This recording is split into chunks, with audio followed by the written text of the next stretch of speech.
This video is based on the 12 principles of animation as described by Frank Thomas and Ollie Johnston. Alright, so the fourth animation principle is called straight ahead and pose to pose. This term describes two methods used to animate drawings.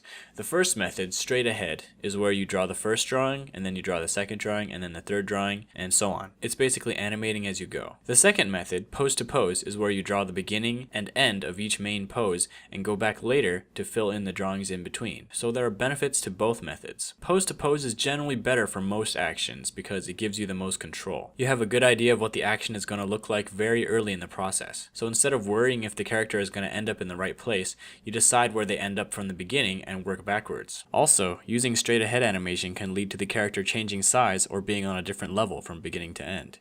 Pose to pose can save you a lot of work. If you were to animate a whole sequence straight ahead and then realize that one pose is off, you would have to change several drawings to fix that one pose. But with pose to pose, you do the main poses to see if it feels right, and you can catch problems early on. Straight ahead animation, on the other hand, is good for animation that is unpredictable. Some examples of this include fire, water particles, clouds of dust, explosions.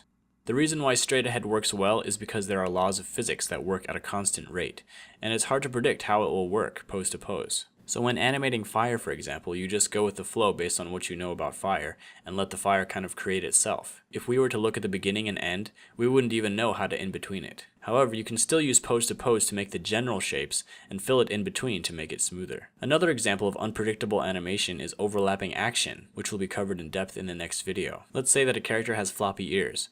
You could draw the figure with his ears for each pose and just draw the in-betweens accordingly, but another method is to animate the figure using pose to pose without the ears, and then going through and adding the ears using straight ahead. This is good because you can focus on the figure's movements without the distraction of having to do his ears, and you can also focus on the physics of his ears without the distraction of his body's movement. This also applies to hair, tails, and other appendages. When you work pose to pose, there's some vocabulary that goes into it.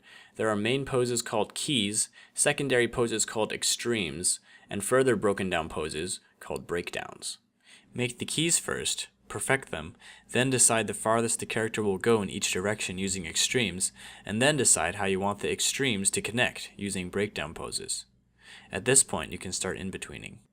Working with this sort of hierarchy will give you the most control, as opposed to doing your pose to pose straight ahead, so to speak. This is like pose to pose within pose to pose, because you are perfecting the poses at each level before moving down to the next level. So that's all I've got for straight ahead and pose to pose. The next principle is called follow through and overlapping action. Thanks for watching, and I'll see you guys in the next video.